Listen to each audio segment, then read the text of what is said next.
where were you born? Montgomery, Alabama, 1984, the year of Orwell. First time my parents ever moved to Florida was kindergarten age. Kind of escapes me where we went first. I think my mother moved to Melbourne first, but Gainesville was a little later, and then we moved into this trailer, this kind of, I think it was called Buck Bay. It was like this little trailer park in northwest side of Gainesville. My dad, he helps people with relief grants, getting homes rebuilt, replaced, things like that. He helps generate grants and loans and paperwork for disaster relief, things like that. He has a very complicated job that I don't fully understand.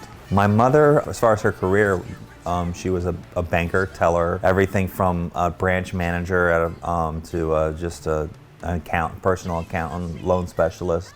She worked for banks and a couple credit unions. That was basically her profession, and then she was also a pretty awesome cook. Lord, won't you buy me a color TV? I mean, music was there always. My stepfather, Chandler, was a drummer, and I guess I picked it up right away. I was 7 or 8 years old and just jumped right into it. And then by the time I got to middle school, I was in band, got a casino gig that my teacher, Tom Hurst, referred me to, and that was my ticket into a job, like a musical job. Around the time that I ended up in Louisiana is when the drinking started to kind of take a really bad turn. And I realized that I wasn't just rationalizing anymore. I was actually finding excuses to drink. By that point, my ex had left. I had all these animals to take care of, no income. I didn't know what to do, so I reached out to another friend, Danny Wild. Took me in, moved all my stuff out of my apartment. We didn't even clean it. It was so disgusting. I could still see it. Boxes and trash piled up. It was so gross. I got out of that situation, got sober, started going to meetings, and then started working again, alcohol free. After about 6 months, I was back on Bourbon Street, but still not drinking. And then I just kind of like slowly but surely started figuring things out. Everything else was started to kind of fall into place until I eventually had to go and deal with this problem that had lingered and lingered. It was a court issue that I had to deal with in Florida, so I had to go turn myself in, and I had to go spend 2 months in jail and everything like that, just to clear my name, so to speak, and to make sure I wouldn't be a felon for the rest of my life. And Anyway, that's my sober story. Becca is my wonderful wife. I met her on Cinco de Mayo. She was drunk, and I had stopped in to see a friend of mine, Jake, and I went to the Village Store, which is where I used to work, and they had hired these 2 new singers, and Jake was like, "You got to meet my friends." So I met the 2 new singers, Jesse and Becca, and I went at some point to meet Becca, and she was flirting with some guy or whatever. And I was like, okay, well, that's cool.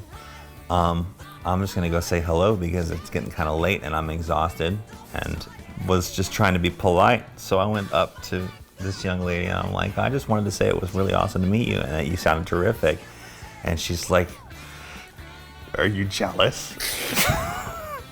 And I'm like, no, just saying hello, just saying goodbye, just saying it was a pleasure to meet you or whatever. She's like, I have so many pictures of you. And I'm like, that's cool. I had no idea what she meant. I still don't know what she meant. When did you know you were going to propose to Becca? After about 6 months, I knew exactly what day I was going to do it and everything like that. It was pretty, in my head, it was all pretty concrete.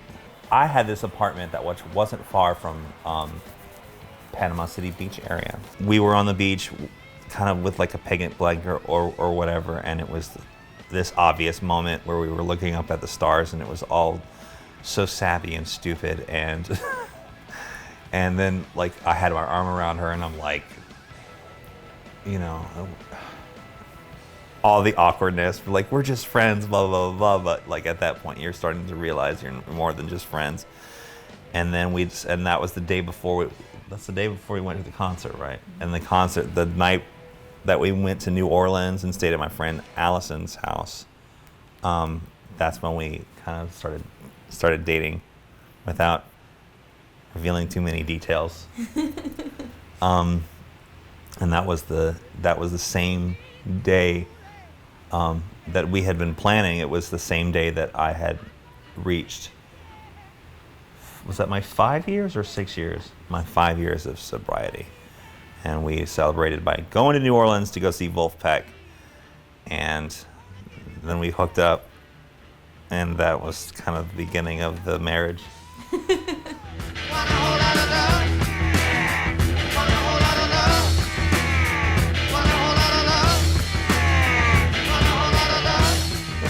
Of all the things, that was honestly the thing that tormented me the most was, you know, do I buy a diamond or do I buy a color stone? Do I spend, you know, $10,000 or do I spend $2,000? Do I make it more about the asking or about the material, you know? And I was just like, I literally couldn't sleep. It's like the head was spinning, trying to figure out this stupid ring situation. The ring, the consumerism, the ring. Oh God, just thinking about it, it's so toxic. Anyway, that was the scariest part.